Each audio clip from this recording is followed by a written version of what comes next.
Hi, I'm John Atack. I'm extraordinarily pleased to welcome Joe Szimhart, my good friend, for a conversation again. And you've brought a topic with you, haven't you? Yeah, I did. I kind of put a couple of things together. And by the way, this is Joe Szimhart. I'm talking to you all from Pottstown, Pennsylvania, The in the famous U.S. Potsdam, Pennsylvania, Yeah, named known after for being the residence of Joe Szimhart. named after Mr. Potts, who was a friend of George Washington's. Mm.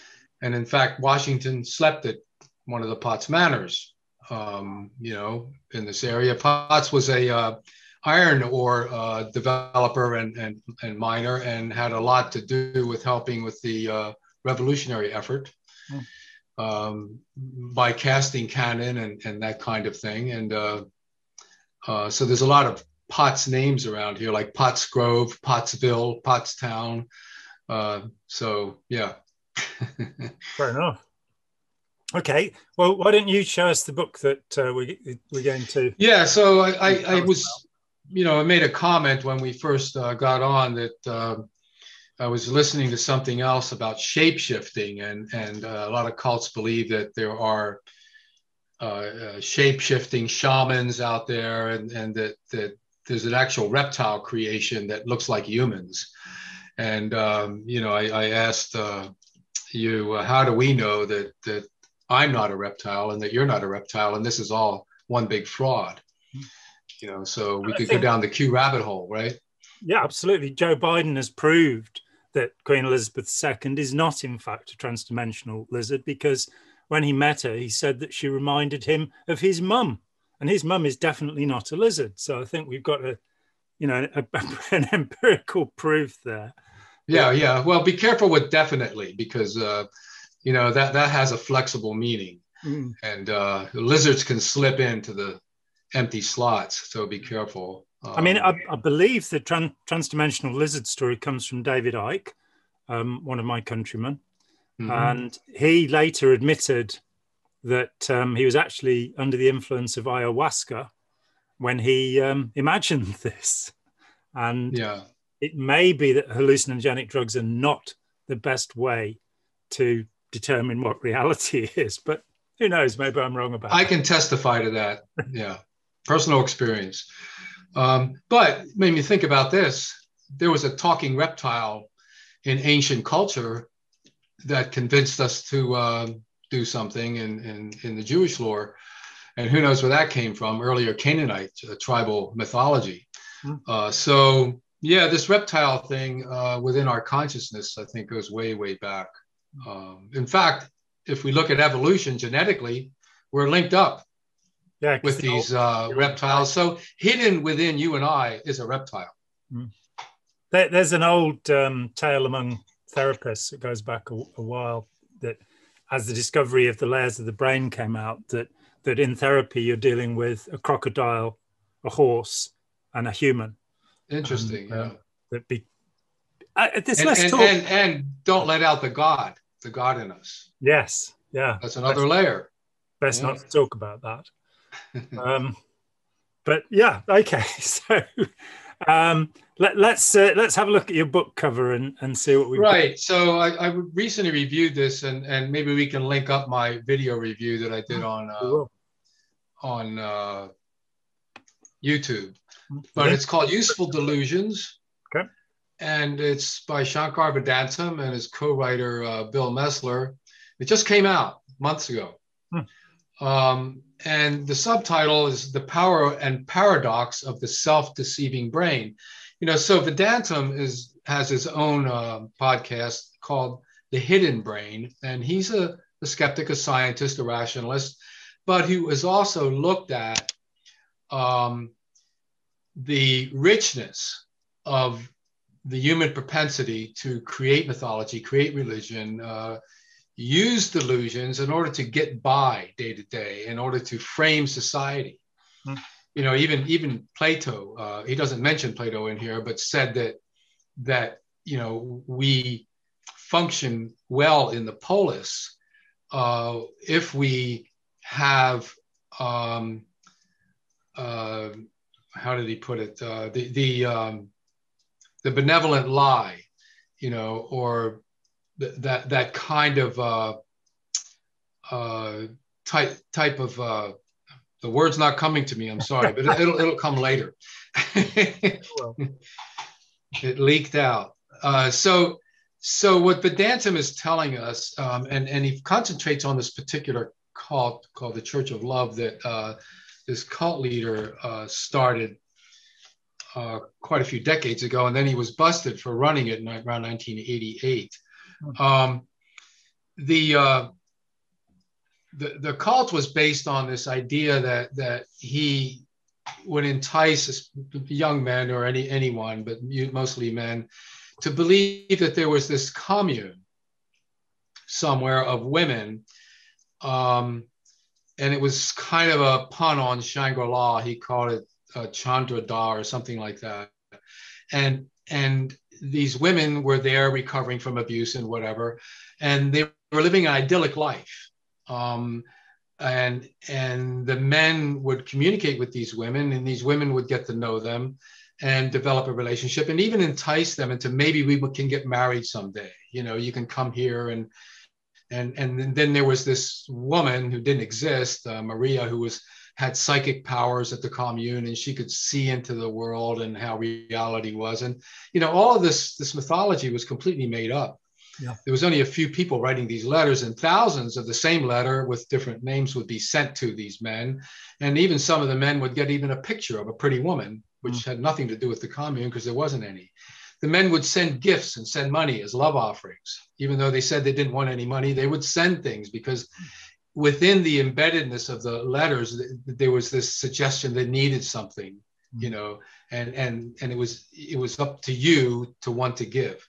Yeah. Which is the best way, right? The best way to manipulate someone is to get them to manipulate themselves, which this guy was a master of doing.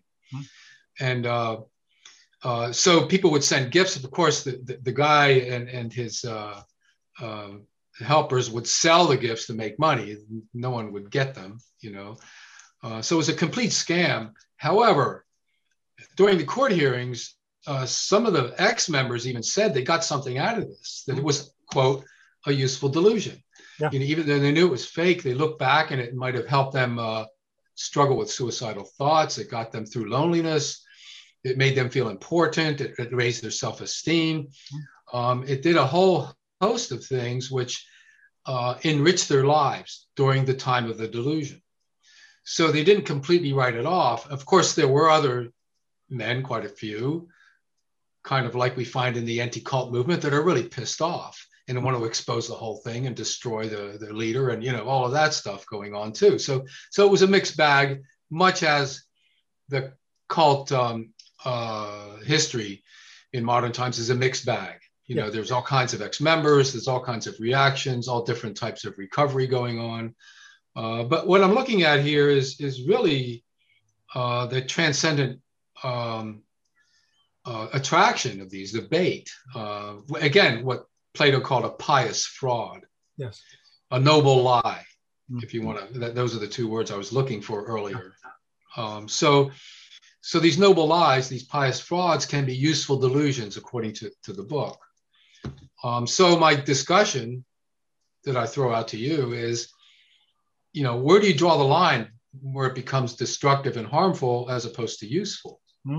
This has been the struggle in academia, and in between anti-cult network people and the so-called soft sociology of religion type of academics that want to preserve new religions to an extent, and not just totally vilify them and get rid of them because they're lying. Maybe the lies are useful. Yeah, my late friend Joe Szimhart would, who held a meeting every year for a couple of decades for people who are involved with cults, new religious movements, call them what you will. And he said that the problem he had with many other academics, he was a professor himself, was that they refused to ask the truth question. And I can absolutely understand, the desire to preserve people's right to believe. And I stand for that myself. The problem is where belief comes into action. So I'm an agnostic. I tend towards the view that we're telling ourselves stories. It's just that I favor those stories that I consider to be most probable over those which I consider to be improbable. And I see that many people believe stories which to me they're counter-scientific, let's put it that way. They go against the evidence, and people hang on to them. When I left Scientology back in 1983, such a long time ago, there was a fascinating move among my fellow former Scientologists into groups with channeling mediums. Ramtha was very popular, and a lot of ex-Scientologists moved in and I believe restructured the whole movement around JZ Knight, and made it a little more vicious in some ways. But the one that really intrigued me was Dr. Peebles. Yeah. Dr. Peebles, people keep sending me these cassette tapes and going, "Yo, I've got to listen. This guy's brilliant," you know. And he did a fake Indian accent. Yes. I just want to tell you that, and you know, would spurt forth platitudes, but part of this was a construction about Scientology, because ex-Scientologists were saying, "Well, where is Ron Hubbard?" And he was saying, "Well, he's up on the mothership," which Captain Bill Robertson was also saying. The reality is that Ron Hubbard was very much still alive, so Dr. Peebles was actually wrong. But what I saw, and I saw it among most ex-members, the vast majority of ex-members, that they cult hopped, that they went from, they now said this narrative is no longer true, that the story told to us by Ron Hubbard is no longer true, and they then adopted another narrative. And as you say, the question becomes, I can tell you a particular situation. My brother hired a workman, a plumber, to do some work for me. And my brother's an atheist, was an outspoken atheist. I say, I'm agnostic. I just don't know. And my brother said, don't try and talk him out of his beliefs. He was a born-again Christian, you know, because he relies upon those. And it was that interesting thought, because of course you and I have both wrestled with this question from time to time. Is it safer for this person to believe this nonsense, or, you know, will it, you know, dramatically harm their lives to take it away from them? Now, I must say that my experience over, you know, talking with about 600 ex-members, somewhere around that number, is absolutely that you pull the rug from underneath them, and you then have to allow them to find the next narrative, the next thing they want to believe in. And sometimes that will be a reversion to what they believed in before. Very often it is, in fact. And sometimes they'll, you know, become Christian, or, you know, out of nowhere, they'll adopt some other belief. And it does seem to be a matter of what will do the least harm. That some of these stories are not telling you to go out and, you know, perform physical jihad upon the people around you and kill off anybody who doesn't believe in Dar al-Islam, the caliphate. There's, you know, that when a narrative goes in that direction, very nasty things can happen. And we're not simply talking about religious narratives. I'm very interested in the narrative of the Chinese Communist Party.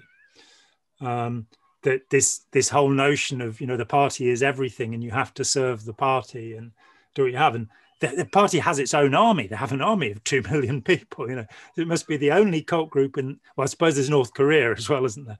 Oh, but sure. Where you have something that is very definitely a totalitarian state, that where the army doesn't represent the people, it represents the Communist Party. It's called the People's Liberation Army, in fact. So an ideology or a story or a narrative can be reassuring and calming. It can help us to face disaster. You were saying in the prelude to us recording that there's this idea that people who have a religious belief will perhaps live, I think you said 10% longer. Yeah, that's what the book's research reports. Yeah. And I mean, it is generally held that people with religious convictions will live longer. But there are so many other confounding factors there that I would want to look at. Maybe it's the sense of community. Maybe it's the sense of belonging. And one of the awful things that's happened in our lifetime is the erosion of community that has happened alongside the disbelief in organized religion.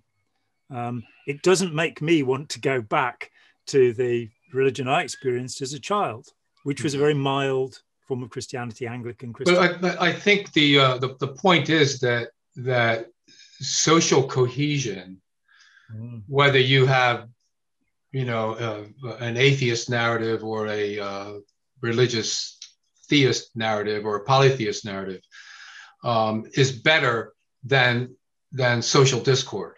That's the point. And that adds to human health. That adds, and as long as it's somewhat reality based in terms of medicine and exchange of goods and all of that, then you have a thriving society. But the cohesiveness depends on something. Now, when you turn the pages back, and this book does look at Dawkins and that whole hardcore atheist movement, the four horsemen of the atheist apocalypse, Hitchens and those guys, Harris. Of course, they're very different in their way. My criticism of Dawkins is that when he talks about religion, when he dissects it, he uses a bulldozer. And, he just wants to wipe it off the map. And that doesn't do any good for anybody, not even him. No. He's missing the point is what this book is saying. And I think he is too. And probably for psychological reasons that are embedded within him, much like Hitchens' own issues, with smoking and drinking and whatever. He dealt with his anxiety in different ways. And, by despising the God of Mother Teresa or whatever he was doing, that gave him some function. And so atheists like that look for social cohesion by creating a kind of a secular society based on morals and ethics, without it being dictated from above through a prophet or whatever. But they're still playing the same game. They're trying to set up a useful delusion that unlike natural animals, create their own societies depending on what they are. The pride of lions, the ant colony and all of that. It seems by instinct or by design or whatever you want to put on it. That's what it seems like. So we want to design our own sense of social cohesion. So you see the people of free inquiry, for instance, trying for decades now to design some kind of society that would function without the gods. And they've essentially failed. They haven't been able to substitute, for what has functioned pretty well to get us this far. It's also been destructive, admittedly. They concentrate on the destruction that religion has brought about to science and all of that, but not to the support that it's given society and support that it's given to science. I mean, an enormous amount of our early scientists were Christian believers and supported by the church. All of the founders of yeah. So we Faraday, Dalton, they're all believers, and they're pretty hardcore believers at that. Right, but they were able to compartmentalize belief and the science they were doing, and after a while, those things separated. You no longer had astrology combined with astronomy. The delusional aspect of it parted, and especially by the 18th and 19th century, and now we have the science of astronomy, and astrology be damned. But it isn't damned. It's always around. It never goes away. There's constantly people looking at their horoscopes and going to astrologers to get a reading. maybe they have a good session, so they go out and buy more readings, and thus the industry continues. I mean, we haven't seen that much of a shift in belief. Probably about 90% of people still believe in some sort of theistic construction. Yeah, I would call it a transcendent beyond. It's something that interpenetrates the universe, and some people call it the universe. They believe the universe talks to them, that they send out a prayer to the universe, and the universe will answer them. It's just a substitute for God. But basically they don't like the word God because it has a religious connotation, and they call themselves spiritual, which I don't know what the hell that means. I've never seen a spiritual human being. You couldn't see one. They would have to be angels. So that's interesting, because that's a word that has confused me for a lifetime, and I generally don't use. And it fascinates me when atheists use the term spiritual, which they do. Right. There was a survey of atheists a couple of years ago which showed that 70% of atheists also believe in the supernatural. They just don't believe, as you say, they'll call it the universe, which of course can be found in ancient Taoist philosophy, because Taoist philosophy talks about Tien, which is always, except in my writings, translated as heaven. But it actually would be better translated as the nature of things. Yes. And so there's this idea of the Tao and fitting in with the the flow as it goes along. The word religion itself is interesting because it means to bind together. The ligare, or to bind back. Yeah, to hold. It's keeping something complete. And of course, it's directly related to the word fascism, because the fasces, the rods that were bound with an axe in them, had a ligare around them and represent the binding together of society. And in Roman society, certainly after Augustus, so just before the time of Christ, there is this idea that you have to bind the society together through worship. And so the emperor becomes a god. And of course, the Jews were the only people who were given the exception that they did not once a year have to bow down to the emperor. But there's this idea of binding together. And we are in a period possibly of transition where there are so many, for me, errors of thinking. One of the significant ones is the idea that there is a war between science and religion. This, which is taught in schools, that Galileo was a scientist and he fought the Pope. And what actually happened was the Pope was somebody he knew. Right. Friends. They were friends. The Pope warned him not to launch any attack on him. And he wrote his book, and in it he has a character called Buffo, or the Fool, quite evidently the Pope. So it's not any particular problem about the Earth going around the sun, which gave us the word revolution, moving into social revolutions from just that, a revolution of the Earth around the sun. That's not the problem. It's that Galileo went after the Pope and so was shown the instruments of torture. But it's worth saying that Galileo only had two children, two daughters, and he committed both of them to a convent. And one of them really didn't like it. There's a wonderful book called Galileo's Daughters. The other one rose to become the abbess of the convent, which was next door to where Galileo was imprisoned. Well, you're right. Galileo's problem was not that he was a scientist, because the church wasn't against science. No. Even Bruno, they weren't against his science necessarily, but both Galileo and Bruno were assholes. They could be very, caustic in the way they treated their peers and whatever. They were pompous. They were narcissists, if you want to call it that. And they just went too far with some of their more radical ideas, and again, mocking the Pope in that dialogue that he wrote to Galileo. He wasn't doing himself any favors. So they weren't playing the political game. It wasn't about anti-science. That's what a lot of people mistaken about that era. The church, the church argued that be careful not to worship the science because it could change. So in a sense, they were wise about that, because they understood that these things are new things evolving. They're interesting. They make sense, but we don't know enough about it. And so there were those warnings coming from clerics around Galileo and Giordano Bruno as well. be careful of speculation when you're a scientist. But yeah, it's a lot more complex than the average person, I think, sees. They look at the church as anti-science. It wasn't any such thing. A lot more complicated than that. Come into the 20th century and you have Georges Lemaitre, yes, astronomer, who is the man who puts forward the idea of the Big Bang. And indeed, yes, convinces Einstein over a 3-day conversation that the Big Bang is a better way of looking at the universe than the steady state. Yeah, well, Lemaitre called it the singularity, of course, and he proved it through mathematics. That's what intrigued Einstein. It wasn't just that he came up with some theory. There was actual mathematical proof for it. And he's a Catholic priest. And eventually in the 1950s, there's a papal encyclical that says you can be a Catholic and believe in the Big Bang, that there is no contradiction. It's just a matter of how long those 7 days were. Okay, but it's important.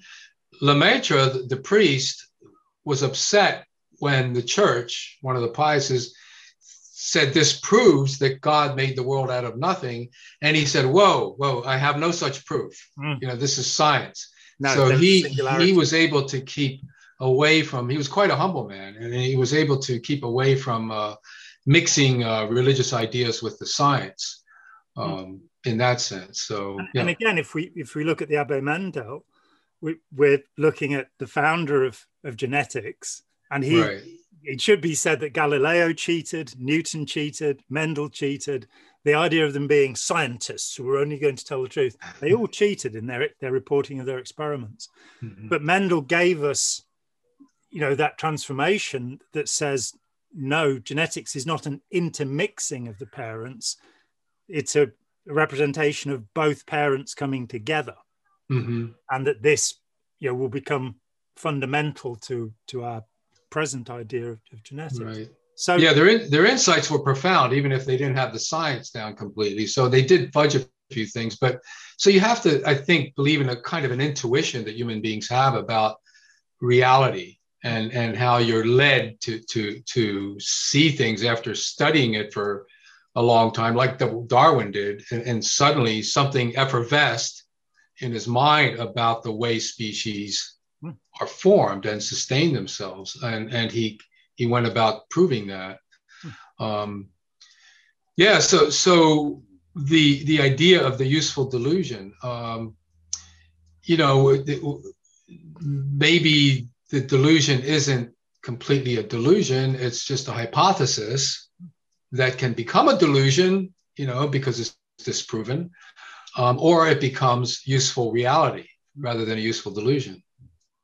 And I think if we can inject into that the idea of continuing to explore and understanding that we do have terrible difficulty in shifting our beliefs, that cognitive dissonance is scary, and anything that contradicts the story that we have come to believe, we will tend to reject. And learning humility in the face of evidence, and being able to say, well, maybe it doesn't add up to that. And you could have a situation where you're being told the truth. Let's talk about China. China currently is on a military path. They have the Belt and Road Initiative going on, which I believe is now in 135 countries that China has poured investment in to create this economic highway, which is very much, it is to the benefit of many of the countries because their infrastructure is being tremendously improved. But along the way, so if we look at Sri Lanka and what's happened there, that China loaned the money for a new airport and a new port. And when Sri Lanka couldn't pay the interest on the loans, they took a lease on them, pretty much as Europeans had taken leases in China in the 19th. They learned their lessons well from the colonizers. Yeah, and the narrative that is in Chinese history books that's being taught to kids there is the century of humiliation, that the Europeans came in, ravaged and raped China, created a terrible drug problem with opium. There were 2 opium wars in the attempt to stop the British from exporting, what is found, opium. It's the basis for heroin. Yeah. And that created I mean, look at the US, where in 1885, you have the China Exclusion Act, where the only people who can't immigrate as poor and huddled masses to the United States are the Chinese, because they're seen that there's a danger that they will take over, that in democracy. Yeah, that was reiterated again around 1924, the Asian Exclusion Act, in order to limit that kind of immigration. Oh. And it wasn't lifted until 1966 under President Lyndon Johnson. So they have an argument. You know, they have an argument about being humbled and humiliated. Yeah, and it's a matter of how to respond to that. And at the moment, their propaganda organs are doing a pretty fair job of saying, no, we're just economically interested. The problem is that you can see the military development that's going alongside it, the weapon systems that are being developed. And that, you know, for me, in terms of narratives, the great mistake in looking at Russia and then at China is the idea of communism, the idea that these are communist countries, where in fact they are politically fascist countries. Communism or totalist countries, as Lifton would say. Yeah, totalitarian or totalist countries. I mean, the word totalitarian was first used about Mussolini, meaning total authoritarian. And the word he used for it was fascism. So it's which side of the definition you are. But maybe to alarm people more, I use the word fascism, because there is no democracy in China. And for something to even pretend to be communist, and I'm not political, but for it to even pretend to be communist, there'd have to be some kind of representation, some kind of democracy.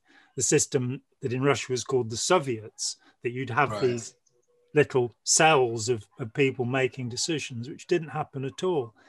So there's a narrative that's being sold about China, and that the Chinese government wants people to believe. And that narrative, in terms of the prosperity of the Chinese, I've for 40 years now been saying, beware China. Tremendous respect for the philosophy and history of China, and for the Chinese people and their achievement, but a significant fear of the governing body in China, you know, from Mao Zedong's assumption of power in 1949 to the present day. Yeah, I think the key to what might happen is how they treat Taiwan, and because there's this imminent threat of takeover. Yes, still going on. Yeah, since 1949, when the nationalists withdrew there and Mao proclaimed himself the new emperor, pretty much in October 49. What's happening in Hong Kong and what has happened in Xinjiang, and to what extent, I mean, looking at history, where, you know, it's scary when you look at the intelligence agencies in the US and what has happened since the end of the Second War. Then there's a narrative there of paranoia. And you can go, well, I can understand that narrative. With China and Russia both having nuclear weapons, it's not surprising that a narrative of paranoia came along. But unfortunately, that narrative of paranoia, at the point where Russia had, I think, 4 intercontinental ballistic missiles, the CIA were reporting they had 200, you know, and that caused this massive arms race, which the Russians couldn't possibly fight. They didn't have the resources to do it. And so everything became this propaganda war. So we're all being sold these narratives of democracy and making the world safe for democracy by the mutual assured destruction of McNamara.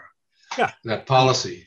Domino theory, the idea that if any country comes under the sway, and you can see how these narratives, then dangerous narratives, really affect the world. Vietnam is a very good example of that. That Ho Chi Minh, during World War II, was desperately trying to get support for an independent Vietnam, separate from the French colonialists.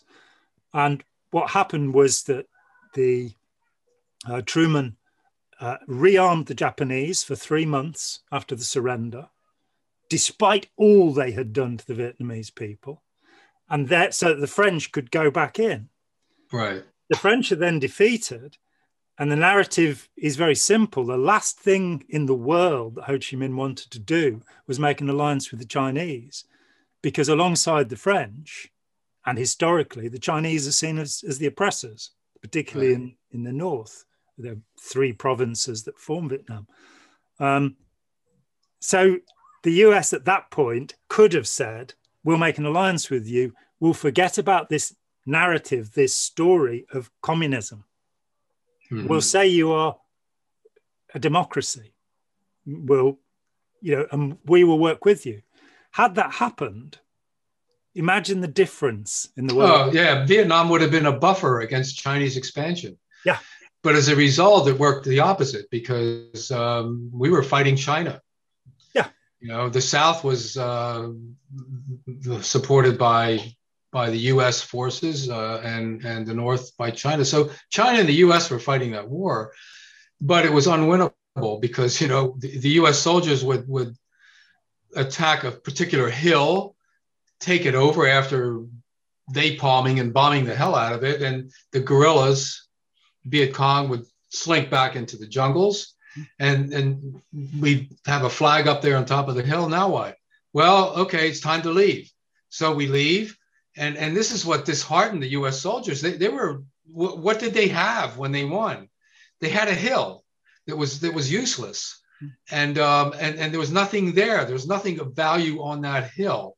And if it was valuable, like a tree, it was destroyed.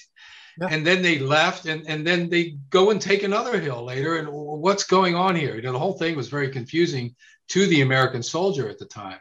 And it showed that immense power won't defeat a country. There was an analysis, I think in 1958, of course, Kennedy begins the significant involvement. By the time he dies, there are about 3,000 US troops in there. Johnson will get it up to more than 400,000 troops on any one day there, though no war was declared. But in 1958, I think it was 58, that there was an analysis done. One of the contemporary views, perhaps because of James Bond, is that intelligence agencies consist of spies. But in fact, there are 2 sections, and one of them is analysis, that you're dealing with professors who are expert on a particular country. You're talking to defectors. You're finding information out. And the analytical department of the CIA looked at Vietnam and did a major survey, and they said it's impossible to win a war in Vietnam because the Vietnamese people want to be independent.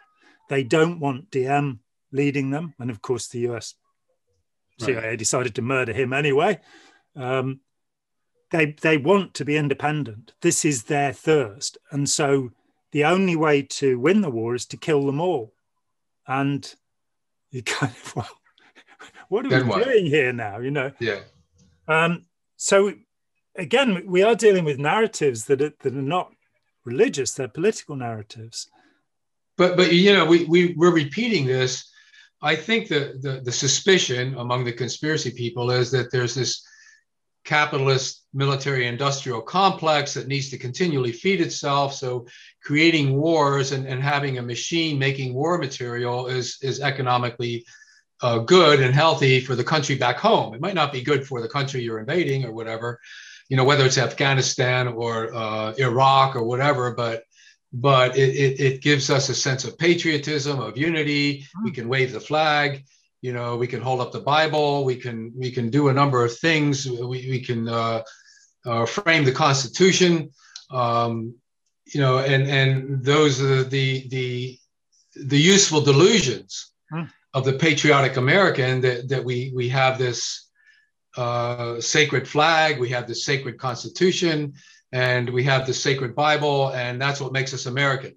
This is the Fox News narrative. If we could just kill the half of the Americans who aren't true patriots. Exactly. Yeah, if we could get rid of them, send them all to China, where they belong because they're all communists. Then we would have a perfectly good society. We would be fine. And Yeah, so that's the useful delusion that keeps a certain segment of the conservative population energized. It doesn't make them happy because they tend to wake up grumpy. They're always grumping about something out there. One scientist that looked at the conflict of religion and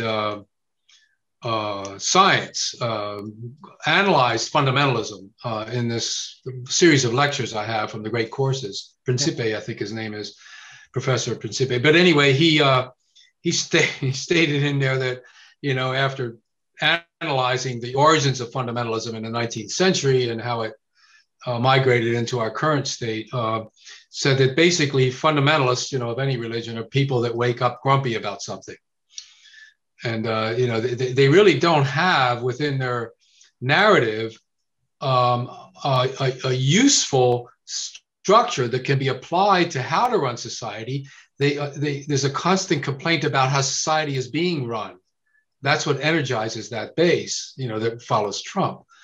And, he's the great complainer. So he feeds that grumpiness that makes people feel like they own something.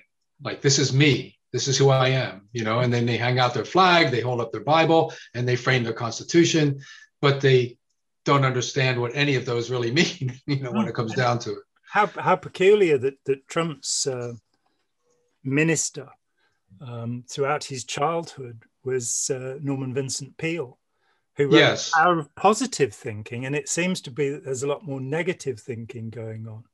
Well, positive thinking is negative because it's essentially a mental cancel culture. Yeah. You have to cancel out a doubt. You have, when I was in this cult, Church Universal and Triumphant, they were part of that New Thought, positive thinking crowd that was infused in that philosophy. And, so if you have a negative thought, you got to cancel it out by doing a decree or prayer or whatever. You pray to Jesus, you pray to an ascended master, and you cannot have a doubt. You cannot have a doubt about your health.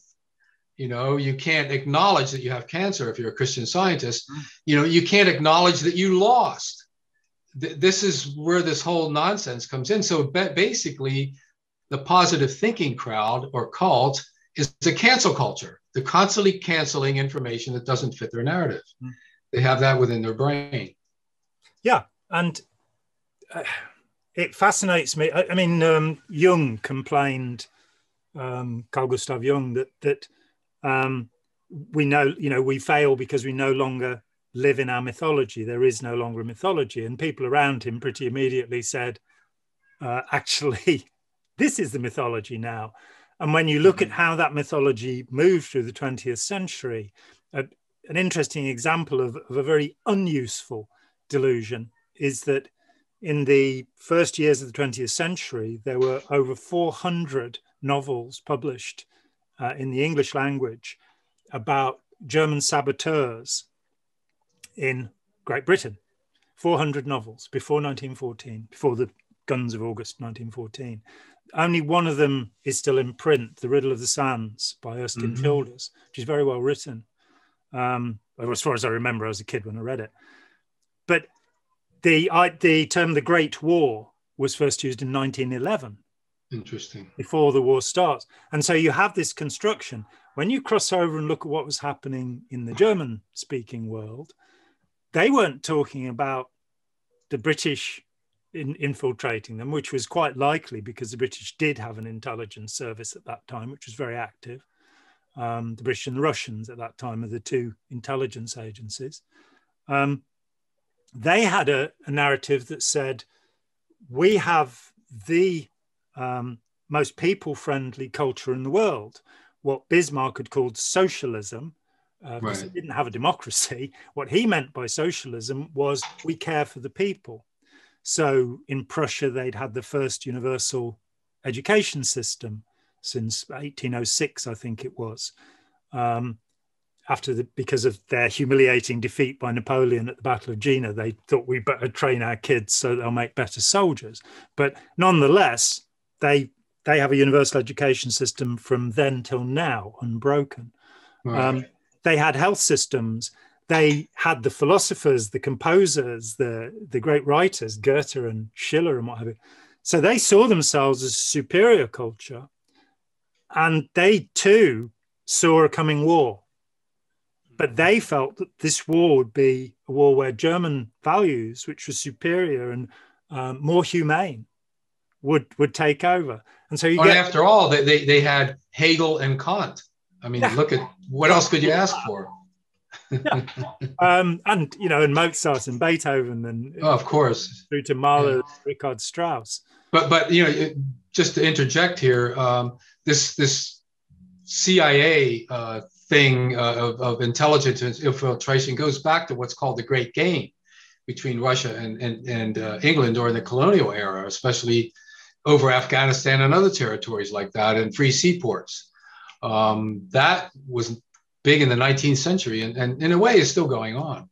Oh, I couldn't agree more. Yeah, it's called the Great Game. Yeah. Yeah, the Crimean War in the 1850s is fought to support the sick man of Europe. Yes. The Turk, the Ottoman Turk, to protect the Turk against the Russians. The reality is that all eyes are on the Middle East and how to take the Middle East. It could be said that when Abad allowed Putin into Syria, the Great Game was finally won by the Russians, in as much as, it's a constant situation.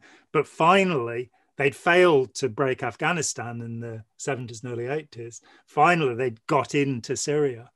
Mm-hmm. It's also true that in World War I, the first troops to be dispatched from Britain were dispatched to Basra, not to France. The first troops were sent there to protect the oil line. And the Germans at that time had a railway plan that would get them into Basra. So that too, it's interesting that you have narratives at different levels. Yeah. So that, you can even see this Great Game playing out with the Trump administration and their friendliness to Putin. And now it's shifted again because Biden and the British Prime Minister are quite happy talking again and relieved, because the Russian influence is now diminished and is being more exposed and all of that. I think that's what a lot of conservatives don't really grasp, which Mitt Romney has said the real problem is going to be Russia. This is way back, when he was running and nobody laughed at him. And Trump tamping that down during his administration. He wanted to constantly present Russia as our great friend. Which is utterly perverse. I mean, I've just finished reading Peter Pomerantsev's Nothing is True and Everything is Possible. Mm-hmm. And I read his This Is Not Propaganda, which is a later book. And he's fascinating because his parents were Russian dissidents who came to the UK in the 70s. So he grew up here. He works in television. And he went, I'll go to Russia. So in 2006, he went to Russia. Yeah. And Nothing is True and Everything is Possible shows a kind of post-colonialist society. It's very like some of the African states where tremendous amounts of aid go in and they all go into the bank accounts of the leaders and nothing happens. And Russia has an incredible level of corruption. That, again, the narrative in Russia is the word stability, that Russian people will support Putin because they had Yeltsin before him. And, back through Khrushchev and Stalin to Lenin and the Tsars, that these people have been mistreated historically forever, as indeed have most of the people in the world. The modern concepts of liberty are, we're still fighting, we're still on our way towards it. But in Russia, it's been an awful place to live for the majority of people for a long time. Well, and there's no wonder that vodka is so freely processed and drunk in vodka in vodka land. It's just a palliative because of the suffering. Yeah, vodka is the opium of the masses, you might say. But it's interesting that the narratives at different levels. Confucius said that what you have to do is to get people to believe in the same thing. And the Confucian idea is that thing will be the family and the ancestors. and that will create unity. There's nothing to suggest that Confucius believed this to be true. It's only that he saw that if you're going to do that.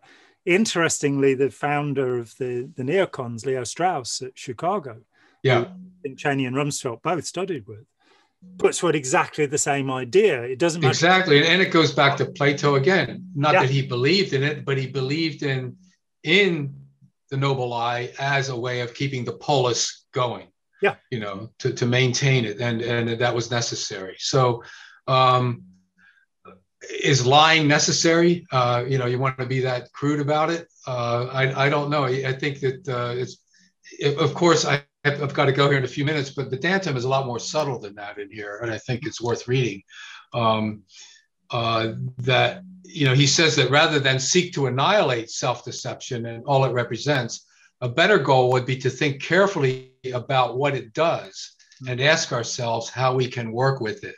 So he's kind of a pragmatist, which is where I come from a lot in this territory, and that is very unnerving to people that need kind of a basic value system that they feel certain about,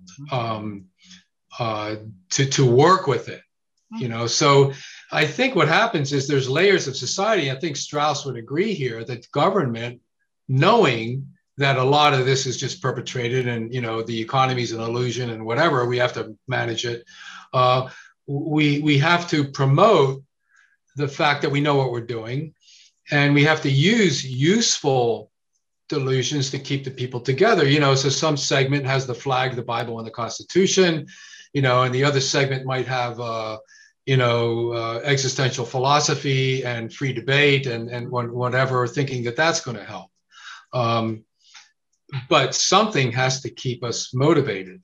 And unfortunately, anger about the opposition has been one of the main motivators, and anger can tend to lead to irrational activity and destructive behavior, as we all know. So that's where the issues are. So I don't know what the solution to all of that is, other than keep working with it, you know, keep working this and be hopeful.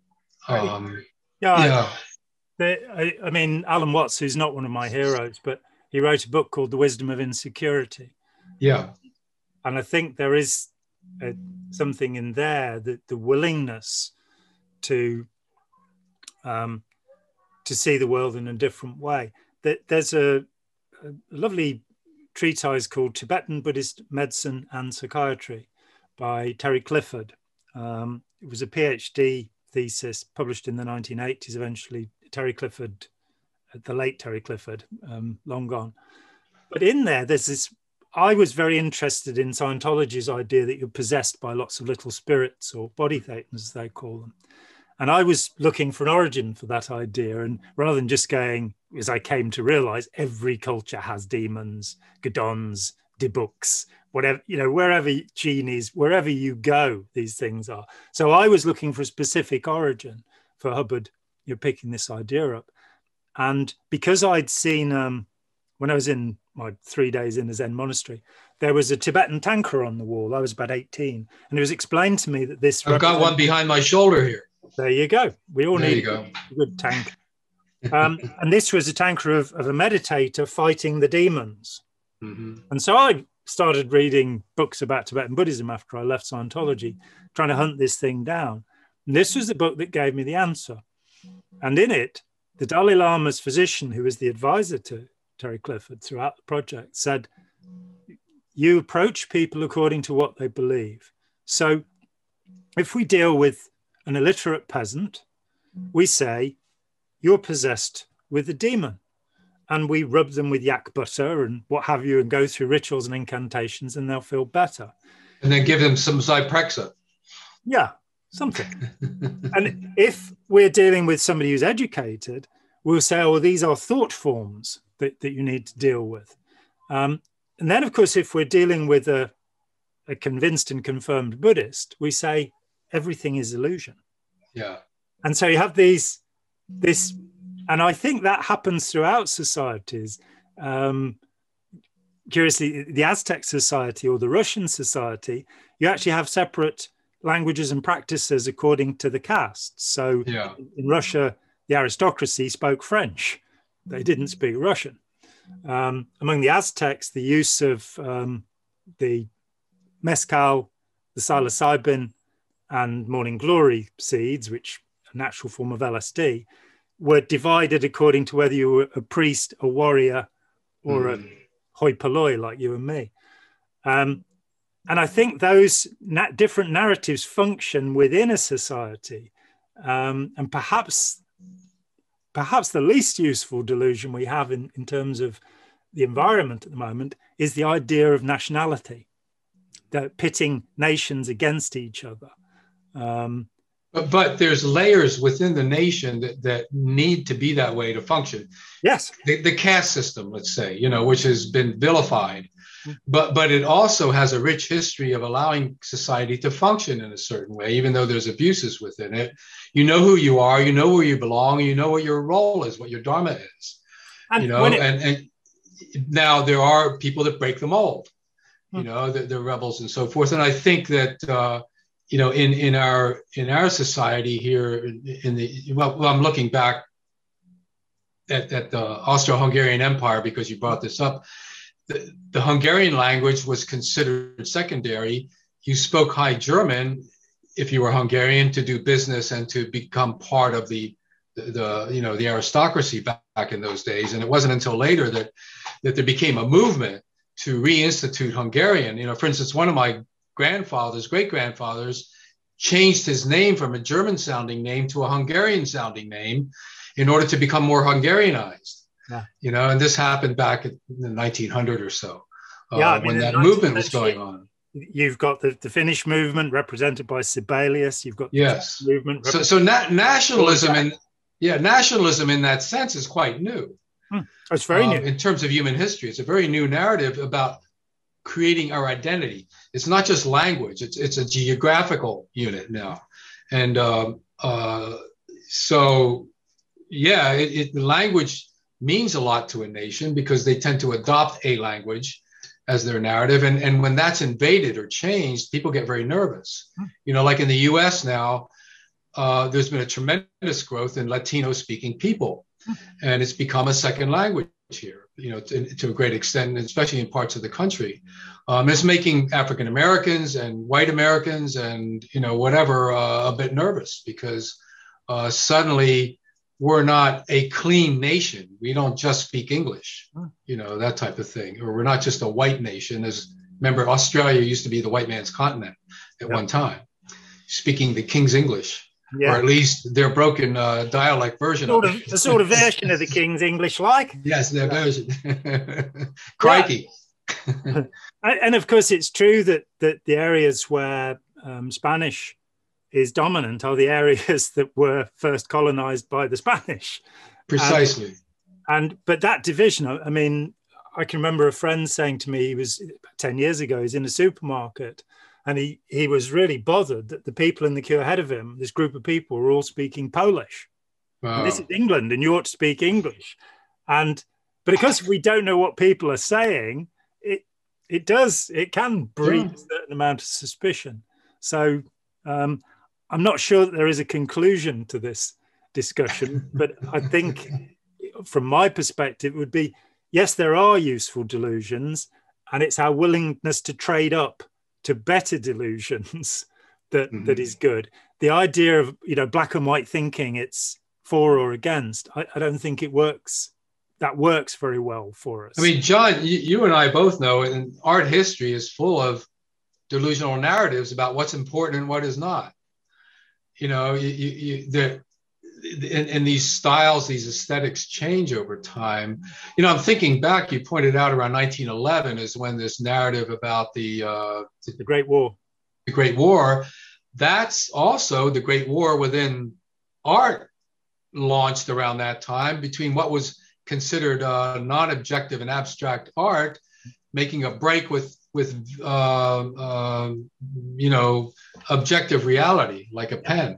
Now there's just forms and colors and things from the psychic universe, that That's the same pen that I've got.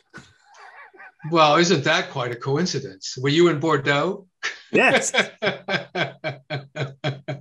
Yeah. And, talking about aesthetic narratives, this traveled across the ocean to come to my house. Oh, and I have this is part of that abstract movement that started around 1911. And it's about symbolic space and form and energy and all of that. You can project all kinds of things into this. Correct. Yeah. People call it lyrical abstraction. And of course, this is by yours truly there in England.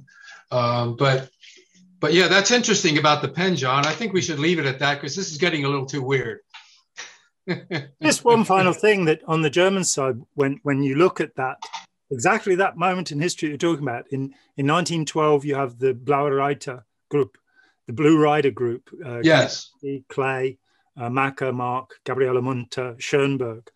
And when you look into their manifestos, which fascinated me as an art student, so I read everything I could get by Clay, Mark, and Kandinsky, which was quite a lot. They are talking about the coming apocalypse. In fact, there's a book called Apocalyptic Visions, about specifically what was going on in the German mind culturally. Yeah. And they really did have this idea, we're going to go and we'll have this little battle and we'll win, and then we'll civilize everybody. Yeah. Which, as far as, a useful delusion goes, isn't one. It's a very... Well, the futurists emerged during that time, Baccioni and that crowd, and influenced Mussolini quite a bit. He loved their work because they were about change and energy and the machine. And that they were part of that fascist movement, meaning that power and the will to power was necessary, and war was a form of diplomacy because it would purge society of the hygiene of the nation, Mussolini said. Yes, so the art movements were part and parcel of this kind of thinking, and I think that apocalypticism of the mind, the whole, they had their pulse, their finger on the pulse of science as well. Relativity theory, I mean, it's blowing people's ideas about what was real and what wasn't at the time. So that was heady times. Also, just this one last point, this book I have called The Alchemy of Air, it was right before that time when nitrogen was extracted from the air, and it created and that was in German. Again, it created the ability of human beings to create a fertilizer, which could now feed the world much more easily, and to create explosives, which could blow up the world more easily. Yeah. If it weren't for that one invention, we would never have had World War I, as vicious as it was, because it provided the explosive power. Yes, absolutely. Yeah. Just one point for our serious viewers. I'd like to make a differentiation. The futurism that Mussolini became involved in, which is the movement is created by Filippo Tommaso Marinetti. Marinetti, correct, yeah. Who writes the first of the art manifestos. The hobby of writing manifestos starts with him, and they're quite interesting. I've read the Futurist manifestos, but yeah, I have. Yeah, futurism they created before the First War and into the First War isn't quite the same. You mentioned, for me, the greatest of them all, Umberto Boccioni, who is, for me, one of the great artists. I don't see any of the other futurists, Severini or Balla, in the same little dog with its legs going round and round. But Boccioni created something really splendid. He, of course, doesn't survive. He dies in 1916 in the war, in the campaign against the Austrians by the Italians. So we then get this reversal in the narrative where, when I was a student, and that's around the same time you were a student, I should think, that the futurists were seen as bad because of the later association of Marinetti with Mussolini and the co-option of the movement as seen as a modernist, thriving, forward-looking thing, which of course would be very much in contradiction with what Hitler would believe, where you get this kind of drab social realism that the Soviet Union also creates. But And perhaps finally, a certain part of the delusion that we believe in, part of it comes from religion, part of it comes from politics. But one of the living and active parts of that is the arts. And I think we've forgotten the power. You know, people are watching movies, they're watching TV.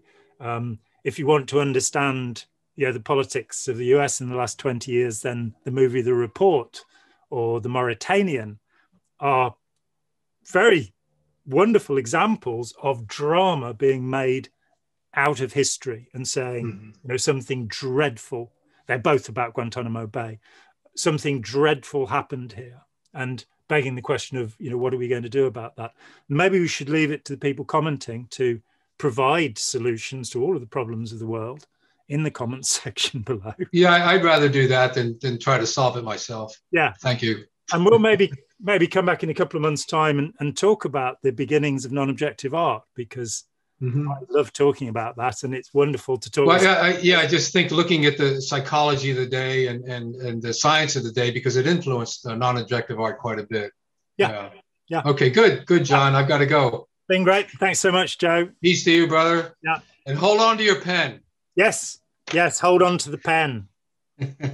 Bye-bye. Cheers, Joe. Thanks so much. Take care. Hi, John here. Thanks for watching. We'd appreciate it very much if you would click like, as well as subscribe, and click the bell for notifications. Every dollar helps, and we welcome new patrons on Patreon, or you can make a one-off payment with any currency through PayPal. Thanks so much.